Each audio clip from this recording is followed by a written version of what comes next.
At a certain age, you know the tilt of your own picture frames the squeak of the third stair, the way sunlight spills across the kitchen tile at 4. That afternoon, something tiny was wrong. A folder set 2 inches left, a chair angled for a stranger's knees. I smiled through dinner, rinsed the plates, and decided to disappear. I told them I was taking that trip, packed boots I wouldn't wear, and checked into a motel off the highway where nobody notices a woman alone. By dusk, I was sitting in an empty house across the street from my own coffee in a cup, binoculars cold in my hands. An elderly neighbor slipped in beside me with a thermos and a whisper, midnight. We watched my windows burn like a stage. We listened to a car glide up to laughter that didn't belong. When the clock blinked 12 huzaras and the door opened, I saw enough to make my knees buckle. The first thing was the slant. A manila folder I always kept flush with the desk's edge sat 2 inches left like a careless breath had moved it. Then the lock fresh crescent. Scratches around the keyway, silver bright against old brass. Nothing dramatic, no broken glass, no kicked-in door. Just the kind of wrongness people miss when they don't live a life by lists. I stood there, hand on the switch, letting the room tell me what it could. The chair faced the desk at a witness angle, not my angle. Dust sketched a loop where a glass had been set not by me. I felt the old training slide into place. Observe, don't react. Measure, don't assume. Somewhere, someone thought I wouldn't notice 2 inches. Somewhere, someone confused age with blindness. I straightened the folder back to true and listened to the hum of the air vent. The house, like a good clerk, was telling the truth. I only had to listen for it. 30 years of benches and oaths teach you the gospel of the small. A trembling eyelid when a lie lands. A thumb smudge on a signature line. The way a story runs too smooth when the truth should scrape. I learned to let details testify before people did. In my home, the details were already on the stand. The filing cabinet's paint wore a new nick. The stapler faced east when my hand always leaves it pointing north. Even the rug's fringe confessed 2 strands tucked under a shoe dragging out of the study too quickly to care. I could have called it forgetfulness and poured tea against the fear. But convenient stories are where victims are born. I took a legal pad and wrote what the room had said. Misalignment, fresh scoring, altered orientation. Facts first, feelings later. In a courtroom, I demanded that standard from strangers. In my own house, I would not grant myself anything less. I cooked like muscle memory chicken green beans, potatoes, and set the table the way he remembers from childhood, because the body believes rituals even when the mind is suspicious. He came on time, kissed my cheek, called me Mom, in that boyish drawl that can still disarm me if I let it. She arrived with a bottle and the kind of smile that never reaches the eyes. We ate. We talked weather office gossip, the price of avocados. Then he lifted his glass and set it down just off center nerves, telegraphing through simple placement.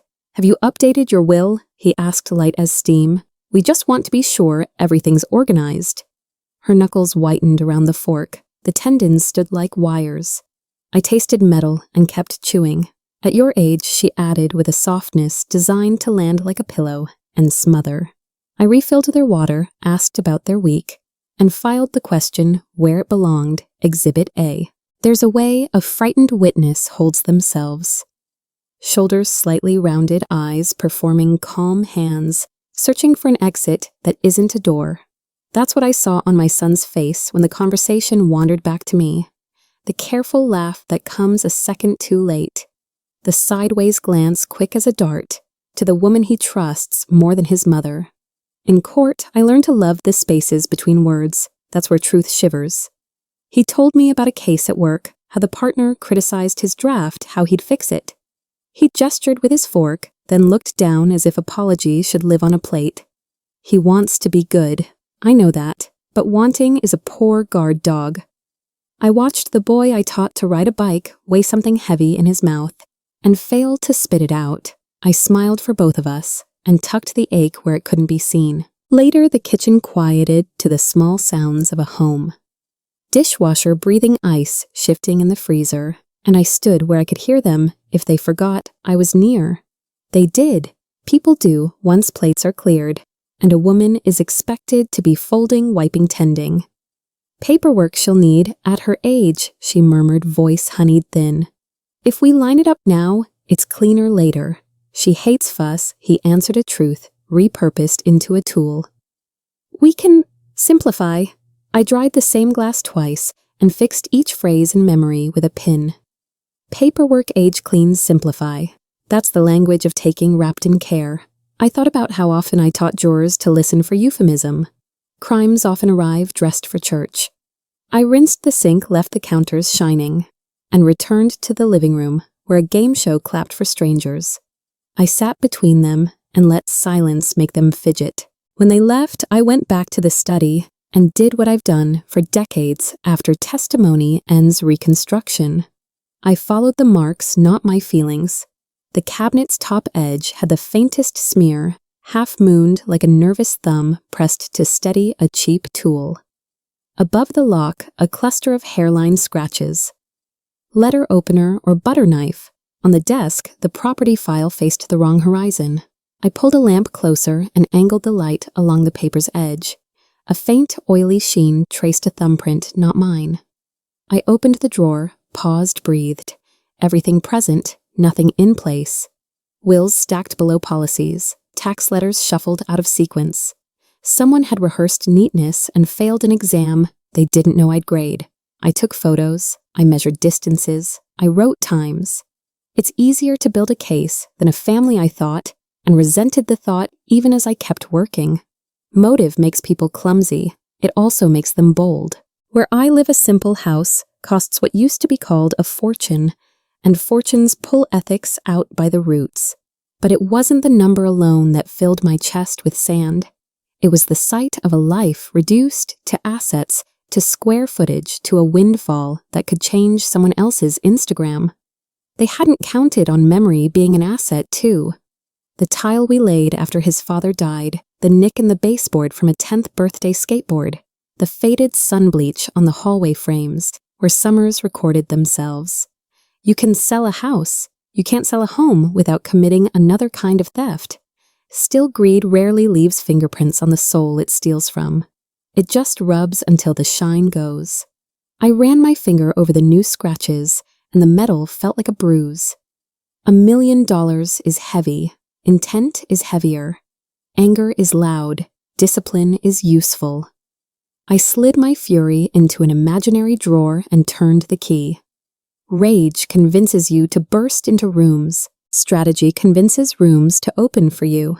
I brewed tea and stood by the window, letting myself be the woman they expect. Soft cardigan, small size. The sort who misplaces reading glasses and shrugs. Then I made a different kind of list, who to call, where to sit, what to bring, what never to say. I wrote in block letters like a clerk filing a future. I decided what not to feel until later, betrayal, shame, grief. The old fear that motherhood is an exam you can fail without knowing it. Facts first, I told the empty room aloud. Then consequences. I pressed the paper flat with my palm, the same way I used to smooth a verdict before reading it. When I lifted my hand, the plan remained. I returned to the cabinet and touched the red folder, the way you touch something sleeping that might be dangerous. The cardboard edge carried a residue of perfume that wasn't mine, citrus sharp, expensive. The clasp bore a tiny new burr like metal had resisted, and someone without patience had insisted. I didn't open it, not yet. Opening is an act, and acts have consequences. Instead, I let the contact light a fuse. A vacation is what I offered them. A vanishing is what I needed. I could be exactly who they believed, solitary, nostalgic, a little tired, and still be what they never considered prepared. I set the folder back and lined it with the desk's edge to disguise my touch. My breathing steadied. The house exhaled with me. Some battles are won with voices, others with absence. I turned off the light and stood in the dark long enough to feel the room forget me. We sat at breakfast like a commercial for easy families. I buttered toast, asked about traffic, said the word Grand Canyon, like a promise to a long-ago self. His fork clinked too loud. Her smile arrived before her eyes could catch up. "You should go," she said, gifting permission no one asked for. "We'll handle things here." The sentence floated in the room like a ribbon tied to a brick. "Don't worry about anything," she added, and I had to tuck my face into my mug so they wouldn't see what that did to me. Worry is what mothers are built from. I nodded and traced a route on a map for show. He suggested stops. She suggested how long I might stay. I agreed the way you agree when you're cataloging tells and collecting receipts. When they hugged me at the door, I memorized the way relief softened their shoulders. Relief is a confession, too. Packing is a language. I spoke in dialects, sunscreen maps, a guidebook with a coffee ring so old it reads as honest. But I folded the real story beneath the tourist layer binoculars that can see the dark, a small camera with a quiet shutter, a notebook half filled with rulings and half ready for a different kind of record. I tucked in extra batteries next to peppermint candies and told myself I was only being careful. The mirror told me the truth back. This wasn't fear. This was prosecution wearing hiking boots. I left the bed half rumpled, a signal they'd expect from a woman excited to leave. I placed a postcard of the canyon on the nightstand, a prop no one would question. Then I zipped the bag, patted the top like people do when they're trying to convince themselves they're done, and walked through each room, touching door frames, the way you bless a thing you built. I drove slow enough to see them wave fast enough to keep from changing my mind. On the corner, the eucalyptus cast dappled shadows like a camouflage pattern across the street. I noted the spaces where you could sit and not be seen. In the rearview mirror, their faces were theater bright, encouraging, almost proud. The second I turned, those faces dropped. It's a peculiar skill, catching the moment people stop performing for you and start performing for themselves. I didn't cry. I let the wheel anchor my hands and the road anchor my plan. The motel I chose smelled like old air and indifference. Perfect. I paid in cash, made my bed with hospital corners, and sat with the quiet until it felt like a tool. Then I returned to the block by a different route and slipped into the empty house across the way. When the first light clicked on in my living room, I was ready. I headed east instead of north, past the exit where tourists peel off for souvenirs and overlooks, and pulled into a motel that smelled like old rain and forgotten cigarettes. The sign buzzed with a missing tube. The clerk didn't bother to look up when I wrote a name that felt like a coat I could shrug on and off. In the room, I sat on the edge of a bed that could have been any bed in any town and made myself smaller, no perfume, no jewelry, no habits that leave trails. I left the TV on low the way people do when they want company, but not conversation. Then I slipped back through side streets I'd learned in better years, parked under the eucalyptus where the shadows show mercy, and let myself into the empty house across from mine. I became wallpaper quiet, patterned present. My name dissolved into the hum of the air conditioner. I was there to witness nothing more, nothing less. The empty room had the sort of dust that floats like soft weathered snow. I opened the front bedroom window, just enough to taste the heat, set a folding chair where the line of sight was clean, and rested binoculars across my knees like a prayer book. The blinds in my own living room made a tidy grid over the scene. I liked the way the world behaves when it's squared. I turned off my phone's ringer, counted my breaths, and studied my windows as if they belonged to strangers. From this distance, my house was all posture, the way a lamp leaned, how a shade sat a fraction off level, the unlit space at the top of the stairs like a held breath. I didn't blink unless I had to. Not because I feared missing action, because I feared missing intention. Intention is where guilt lives before it has a body.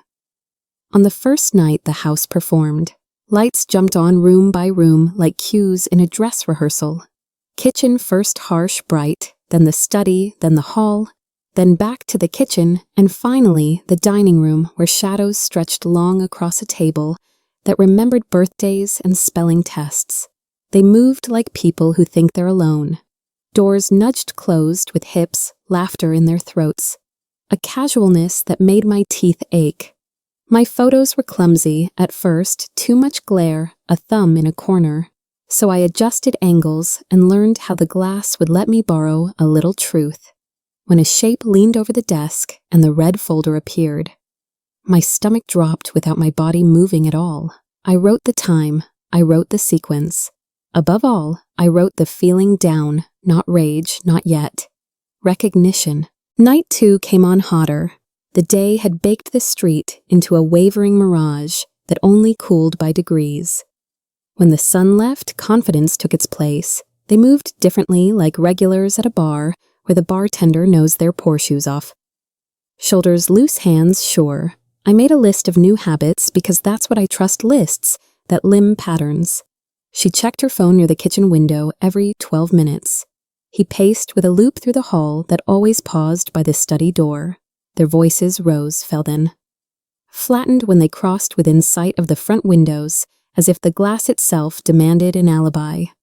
I marked the cadence of their nightlights on a clatter of something glass, a pause, a laughter that didn't fit the room I'd built my life inside.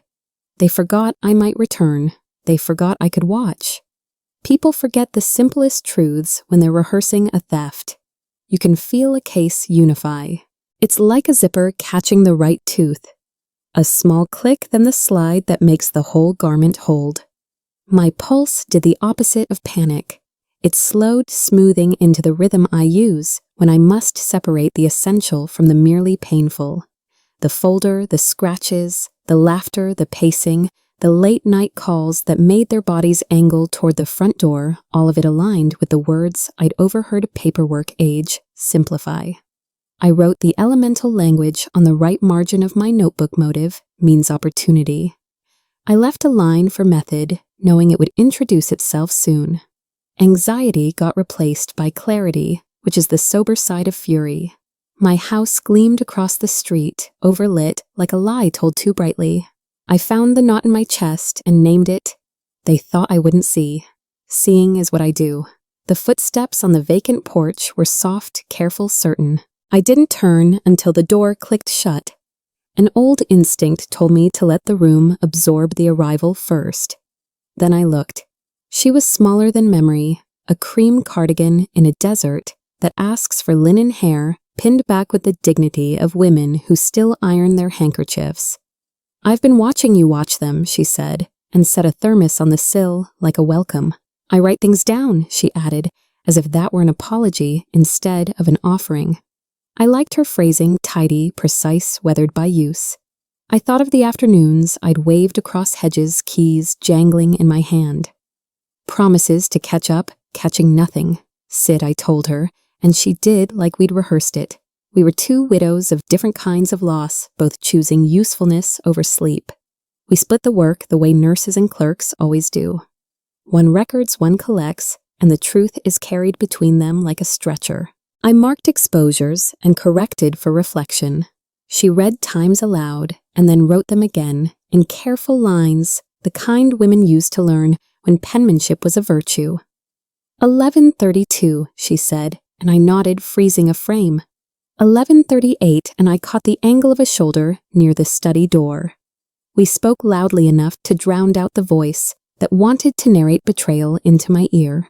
We ate sandwiches that tasted like duty and drank coffee that remembered better beans. I don't know when she became a partner and not a neighbor, only that by the time the street settled into silence, our breathing had matched.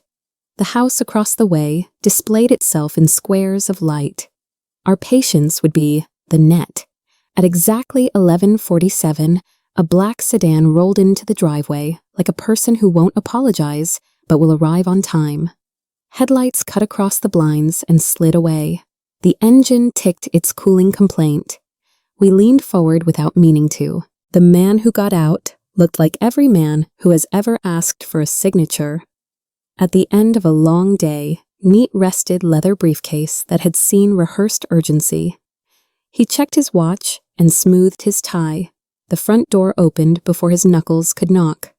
There is a particular confidence in being expected at midnight.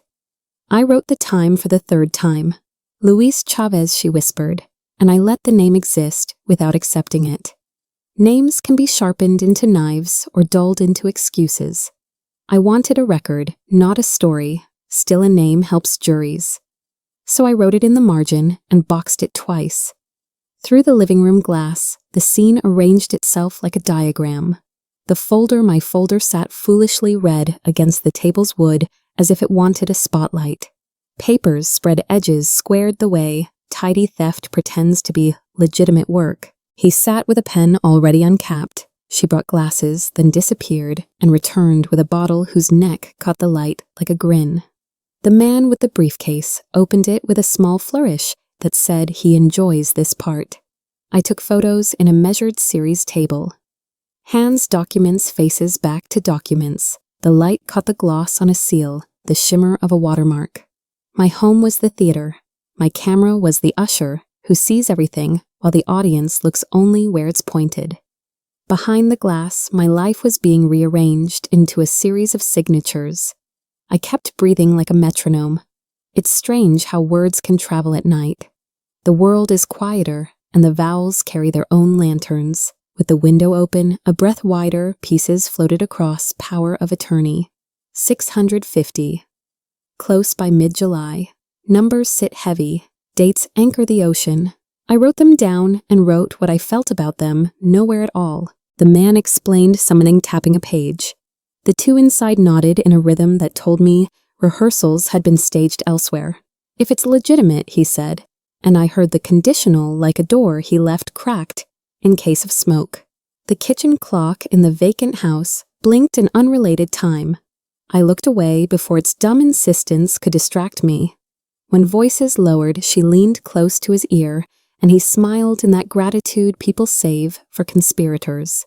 I took another picture, the kind the mind tries to protect you from, and the law requires you to keep. I have never loved my name on paper the way I did in that moment, because I could feel, even from across a street, where it would be abused. My signature has a stubborn loop. On the first letter, a pressure drop before the last. It carries my husband's absence and the son I raised on schedules. It is mine the way a hand is mine. I stared at the page I couldn't yet see and felt the wrongness waiting to be ink. I didn't pray. I did something fiercer. I promised my younger self, the one with a baby on her hip and a book open on the counter, that I would not be easy to steal from. If that's my name, I said, and my neighbor wrote the sentence down so I wouldn't have to say it twice. Then someone has borrowed more than letters. I steadied my camera. I steadied my jaw. She poured me coffee, the way you pour strength back into a body that has spent too much of itself. The steam rose between us. On it floated a story she hadn't told in years. My girl took small things first, she said, eyes on the window. A ring I didn't wear. A checkbook from the back of a drawer. I told myself she needed it more. By the time I learned the word forgery, I'd already learned silence. She didn't cry. Women like us learned long ago to save tears for weather and weddings. I won't be quiet for you, she added, and handed me the cup with a hand that didn't shake. The house across the street changed scenes. But we didn't move until the coffee cooled the way you hold position at a crime scene until the chalk line is drawn. I will not be quiet for me, I said back, and we resumed the watch. By then, our notes had stopped looking like notes and started looking like a rope. Time's faces, gestures, the bottle, the briefcase, the phrases that escaped, and the ones we could infer from the choreography. We braided all of it tight. I could feel the old strength of process wrap around my grief and make it useful. Across the way, the signatures multiplied the way weeds do after a summer rain. They raised glasses. They smiled the sweet, thoughtless smiles of people who think their future is obedient. A car door shut. The engine muttered. The porch light made silhouettes of them as they said their goodnights like a family leaving a Christmas service. We wrote the plate number. We wrote the time again, and when the house went still, finally the silence didn't feel empty. It felt like a verdict, assembling itself.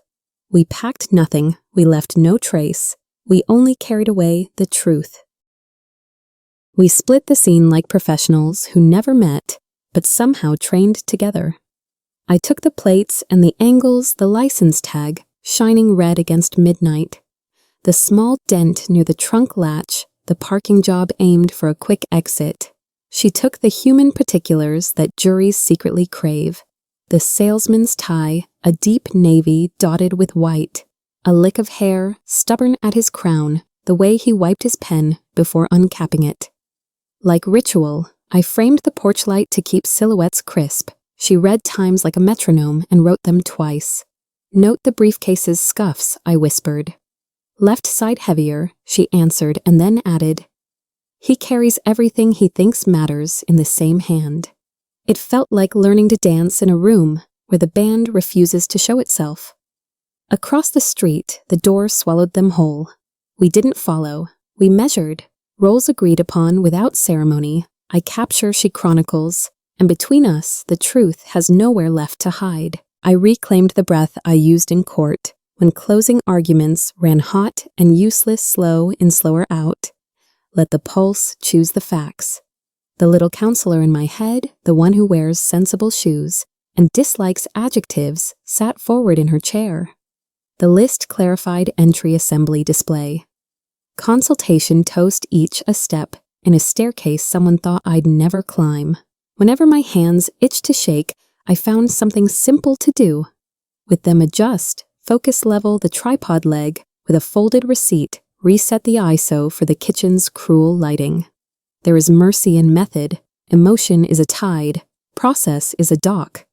I repeated my prosecutor's prayer photograph, first feel later, and let the lens tell me what mattered. The mirror across my living room reflected a sliver of the dining table.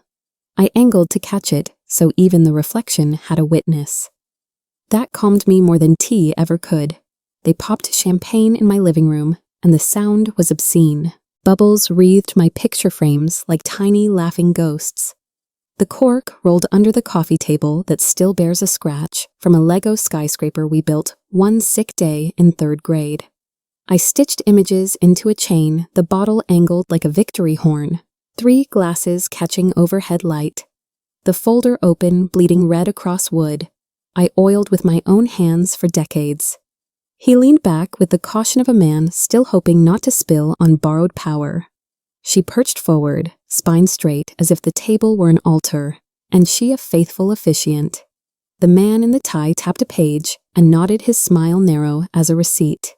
Every click of my shutter was a nail in a board labeled timeline. It felt cruel to witness so completely. It felt necessary to live. Anger is a heat that steals air, not just temper. I could feel my ribs widen and hold like bellows, feeding a forge I had not asked for. Hold it, I told myself, but I meant the camera, the rage, the chance. I let the anger light the room for me, without setting anything else on fire. My neighbor placed 2 fingers on my sleeve, a quiet anchor. Steady, she said, and the word obeyed itself. I fixed the frame around the pen, watched the hand settle, watched the muscles in the wrist jump a little, as if a conscience flickered and went out. People look down when they choose something they shouldn't. That truth didn't console me. It steadied my target. I tracked the pen again. If it wrote my name, the page would remember the pressure, even if no one wanted to. I breathed once, twice, and let the shutter speak. When the meeting ended, relief moved like weather through their bodies. He laughed too loudly, like a kid released from a test he didn't study for, and somehow passed. She smoothed her blouse and allowed herself the smallest glow. Our visitor checked his watch, again box-ticked night clean. The sedan reversed with the confidence of a man who believes paperwork protects him. Across from me, the porch went dark. Beside me, the woman with the thermos capped her pen. Tonight, they think they've won, she said, simple as a nurse, delivering a number. I didn't nod.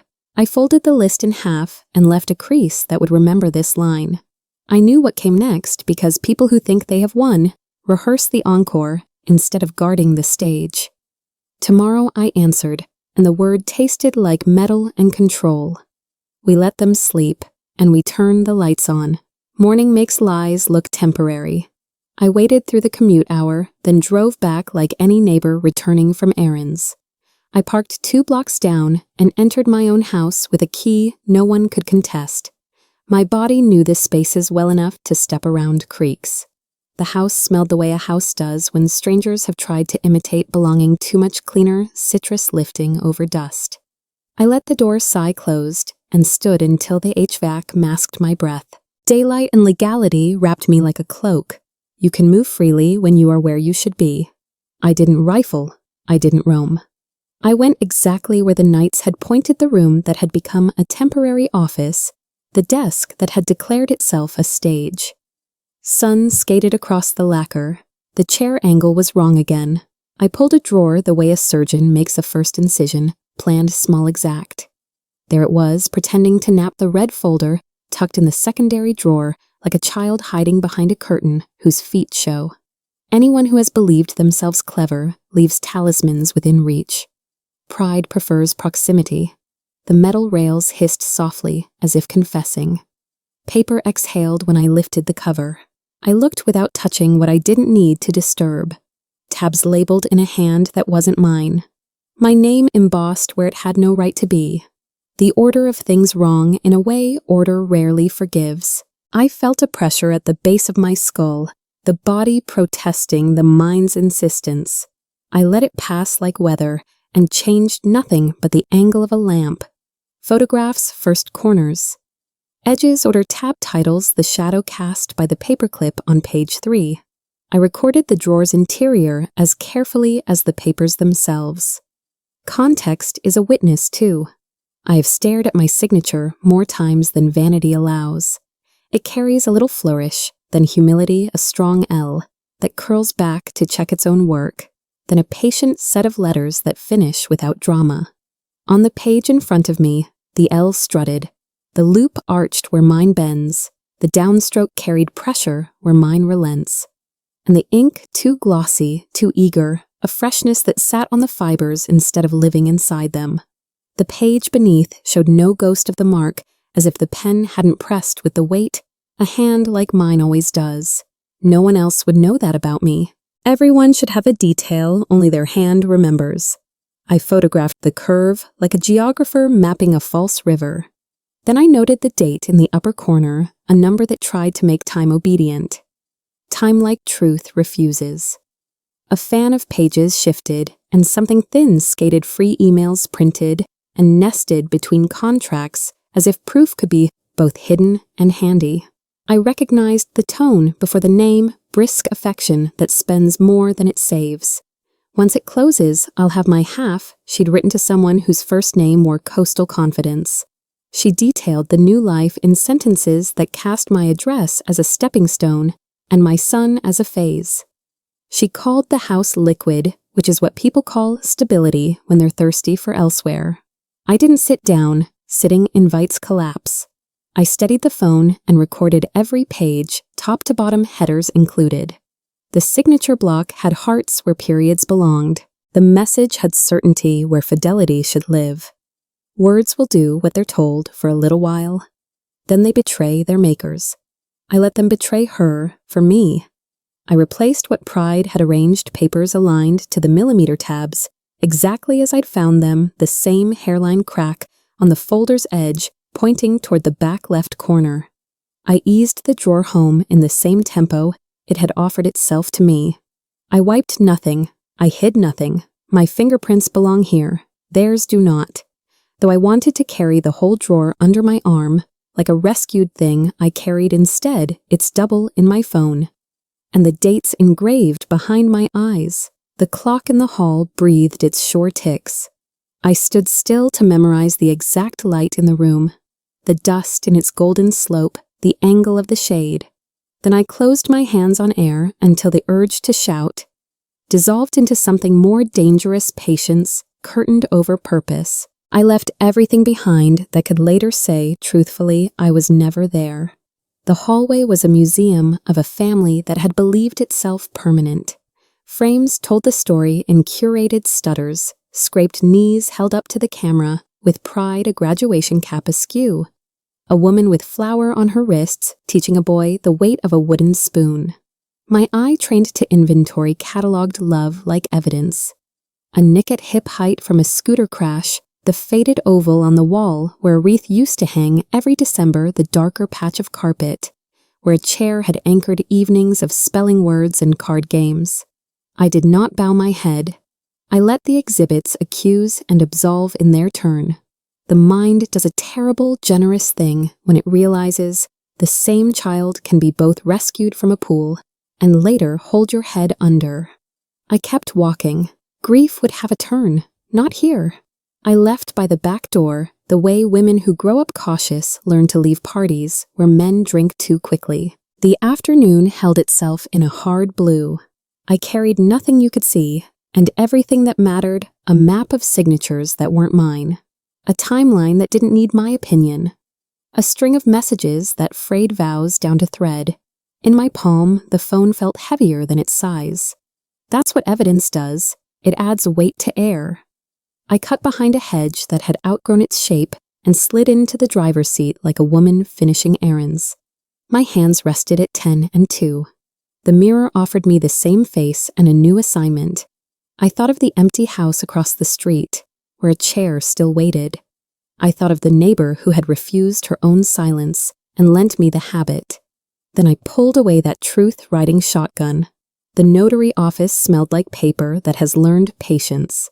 I sat across from a woman whose stamp has ended more arguments than a judge ever could. I need to swear to something simple, I said, and placed my palms on a truth so plain it felt like stone. I have never signed a power of attorney.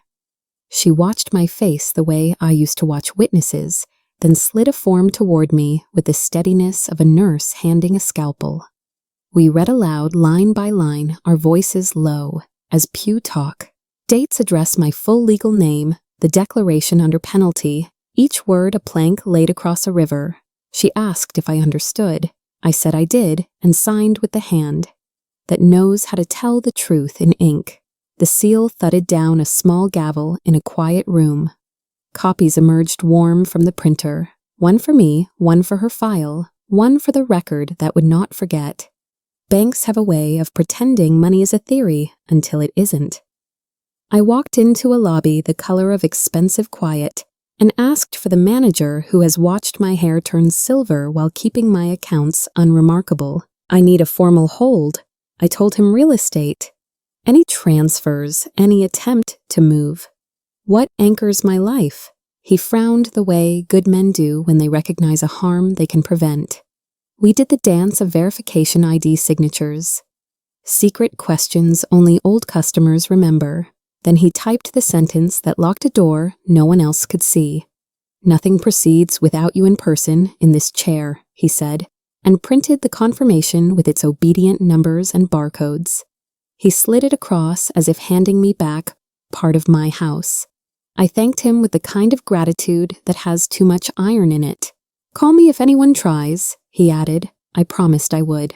Her office was all walnut and calm, the kind of room where worst-case scenarios are reshaped into instruments. I asked for speed, and she did not mistake it for panic. Irrevocable, I said, and she nodded already, pulling up templates that knew how to stand between a woman and a theft. We built the structure like people who have lifted beams. Before trustee beneficiary property description, Exhibit A. My voice stayed even. My heart stayed useful. When it came time to discuss timing, she watched me carefully, the way a doctor watches a patient pick a date for surgery. This must exist, I said, before anyone claims authority that isn't theirs. She understood. Filing followed drafting like flint follows steel. I signed in half a dozen places that would later appear as a wall to anyone arriving with an imitation key.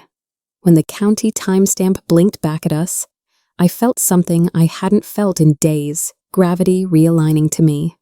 Back at the motel, I turned the bed into a war table. Evidence doesn't argue when you arrange it well.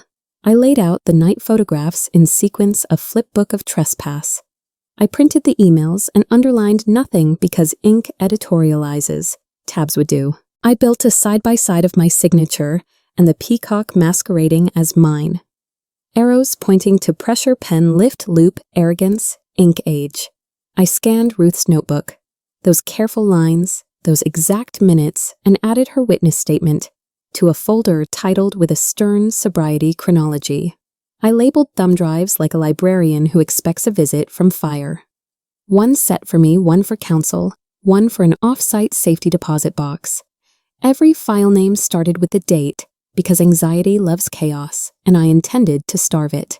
When I finished, the room looked less like a place a woman slept, and more like a place a case chose to live. I re-entered my life through the front door like nothing had happened, except a trip cut short by altitude and a headache I did not have.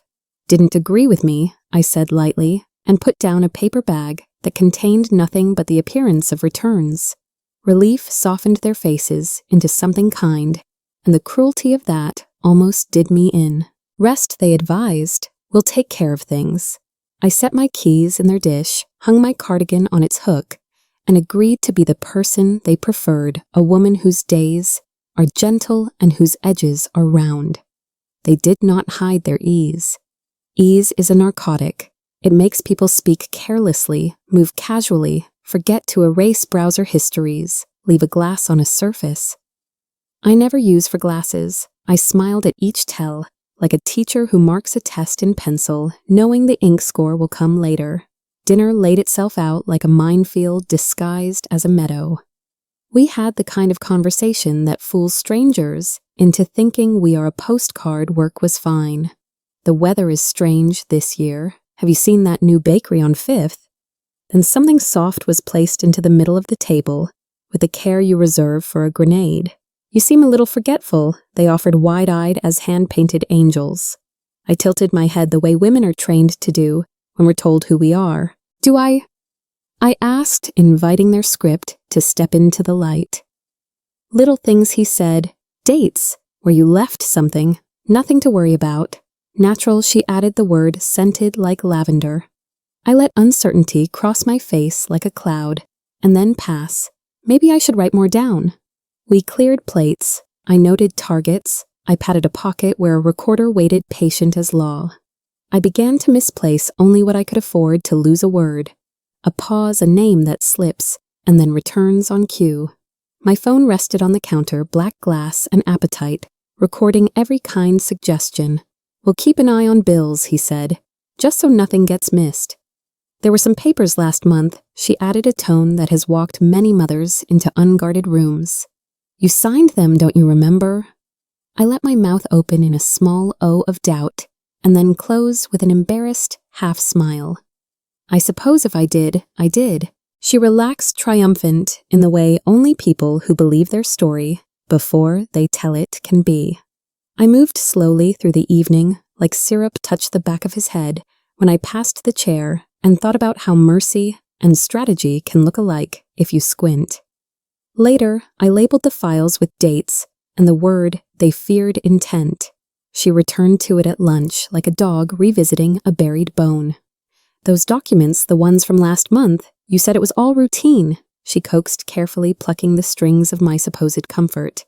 "Power of attorney, just in case." The words were smooth enough to pour. I let them fill the room without adding flavor.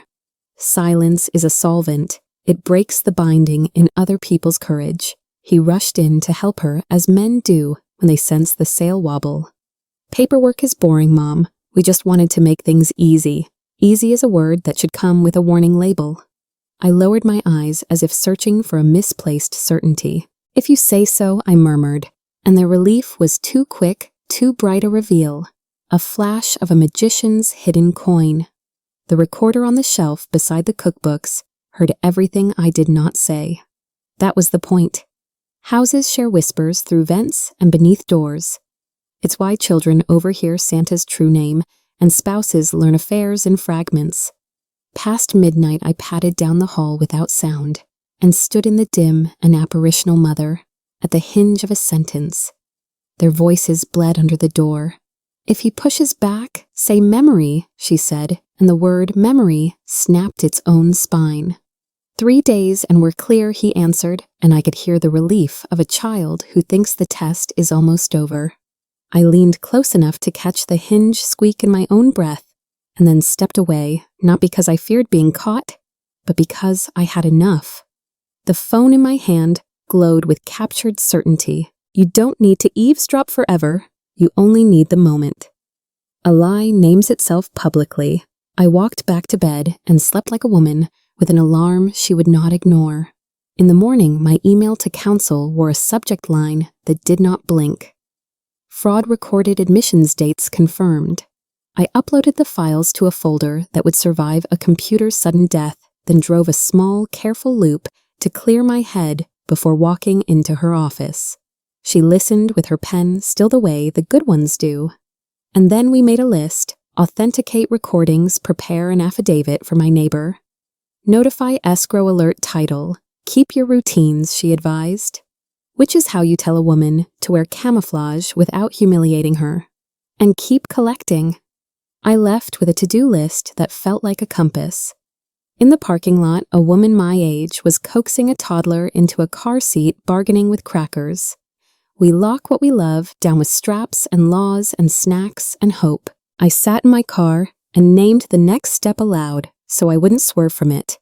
I have not worn a robe in years, but the work lives under the skin.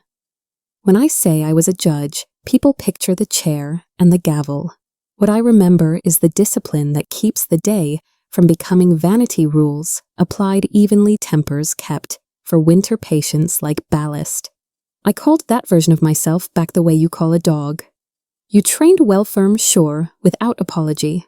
In the mirror, a woman stared back who had believed she was retired. Not today, I told her, and she seemed to agree. I put my files in the briefcase I carried through 1,000 mornings and checked the tabs with the same small satisfaction that used to make me early for court. I would not raise my voice. I would not enjoy their fear. I would present in order the things they made and let those things reveal their makers. Friday began with a knot and loosened like a tie drawn right. I chose the blue he used to call my lucky color, though luck is a childish word for preparation that got there first. The coffee went down like medicine and did its job. I kissed the frame of a photograph the way other women kiss medals and left the house by the front door carrying my life in labeled pockets. This was not revenge. Revenge is noisy and short.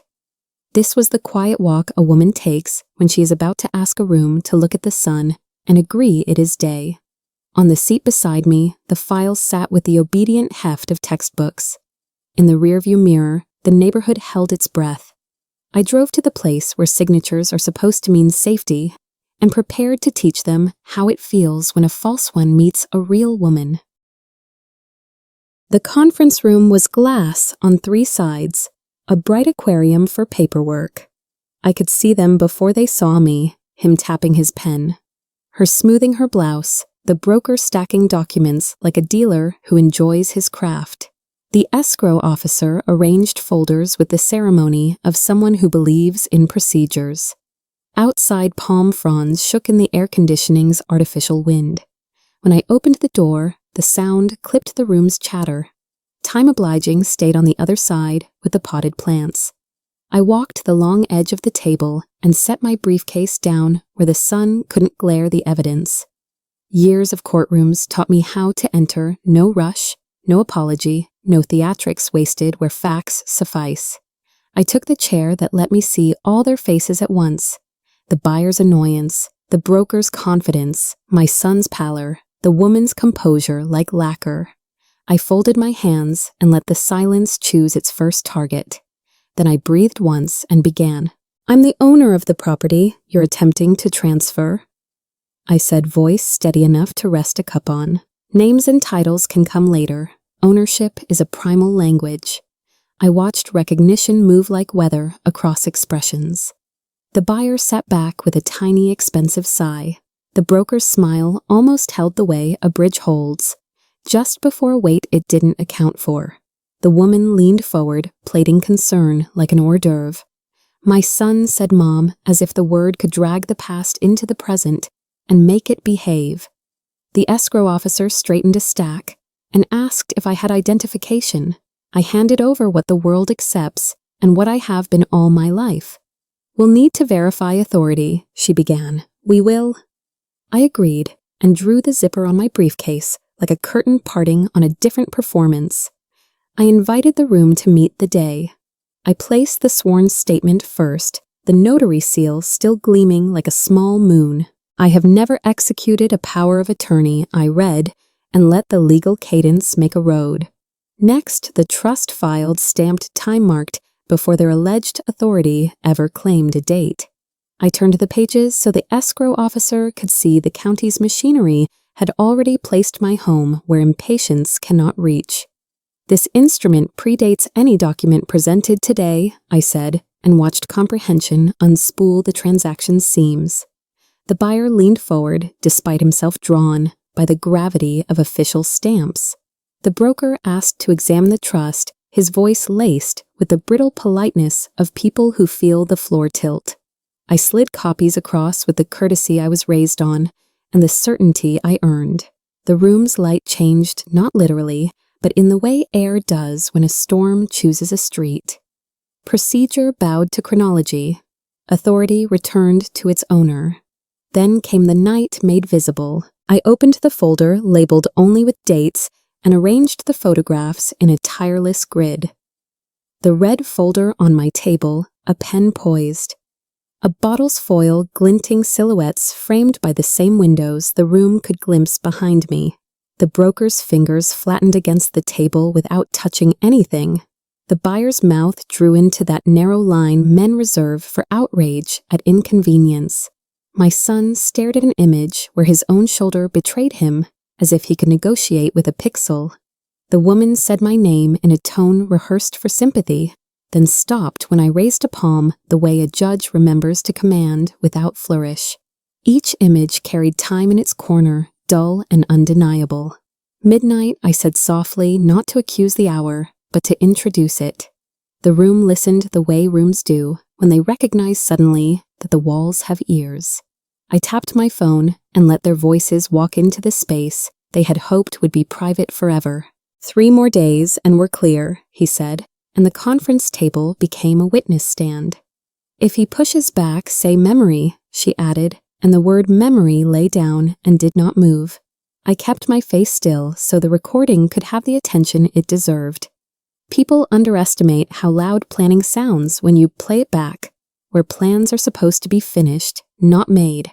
The escrow officer's pen lifted off the page and hovered a hummingbird, deciding a flower is false. We'll of course need to pause, she said, professional spine, holding voice thinning. The buyer pulled his folder closer, already disentangling himself. The broker reached for a clause like a drowning man reaches for weeds. I stopped the audio and let the hush settle thick as felt. The room had heard enough to know itself. Escrow is cancelled, the officer said, relief and duty braided in her tone. She gathered the stack with a motion that looked merciful to me. The buyer stood his resignation expensive, his handshake withheld from everyone. I'll have contact counsel, he muttered, which is how men like him say goodbye to bad bets. The broker's face had the gray cast of a wall, before graffiti waiting to be written on by lawyers and blame.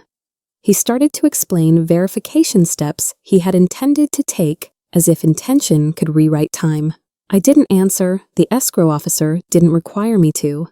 Across the table, color drained and returned to my son in tides. The woman's expression cracked briefly, a hairline fracture running through porcelain.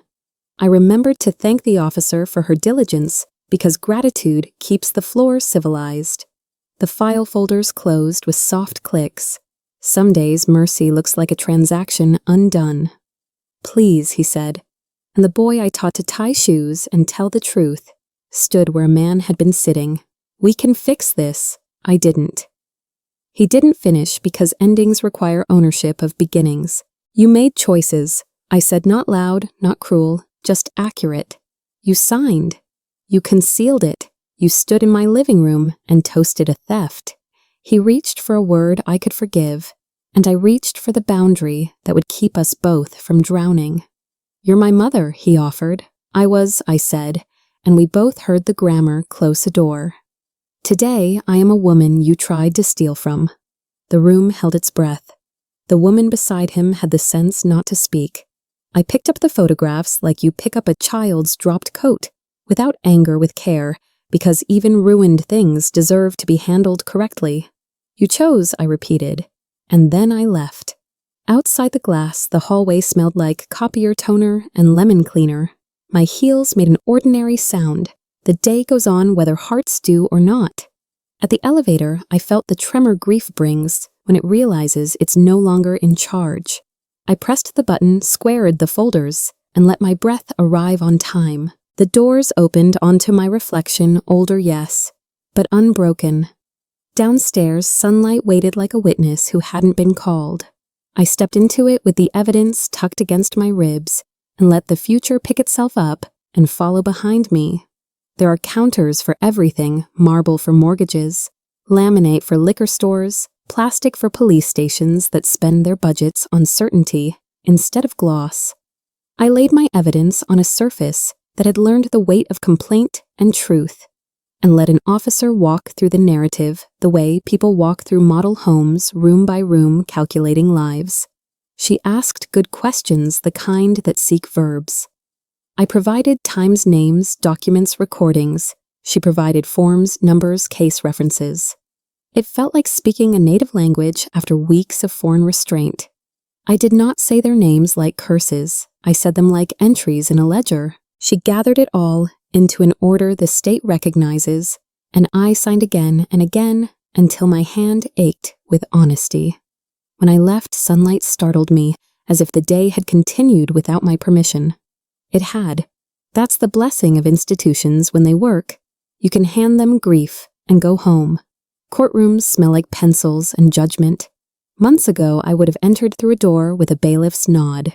This time I sat behind the bar, a citizen in a chair with arms too hard. They stood at separate tables like strangers who once shared a grocery list. Probation fines, restrictions. The words marched past with the gravity of weather reports. Inevitable, impersonal, a forecast you should have checked before the picnic.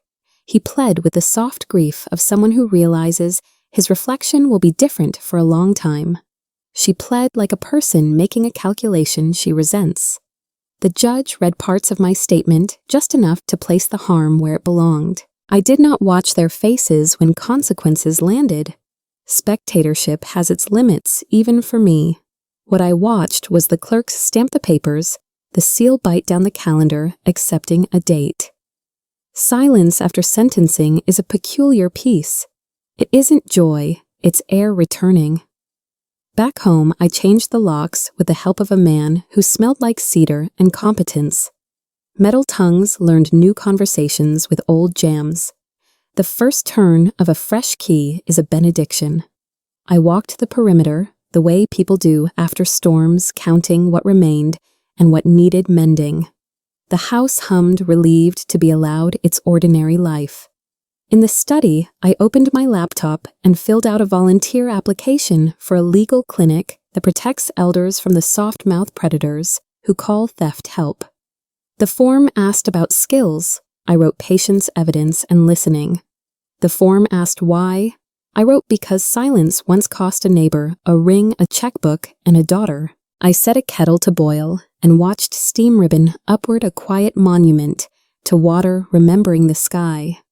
When the doorbell rang, just a package, I didn't flinch. The home had learned my name again. I had too. I did not choose to be a victim. I chose to notice, to name, to act. Justice can feel cold when it arrives. No speeches, just signatures, stamps, and doors that no longer open for those who earned their own exile. Cold, yes, but clean, the kind of clean that lets a house breathe again. If you are my age, you know how easily kindness is mistaken for consent. You know the ache of wanting to be loved more than you want to be safe. Hear me, you can be both. You can set a boundary and keep softness. You can say no and cook dinner. You can protect what you built without apologizing for the locks. Start small. Write down what feels wrong. Make copies. Tell one trusted neighbor. Ask your bank the hard questions. Learn the shape of your signature like your pulse. And if someone asks you to trade clarity for convenience, smile and decline. I chose the colder road and found it healing. Will you sit through the rehearsal or step into the light and stop the show?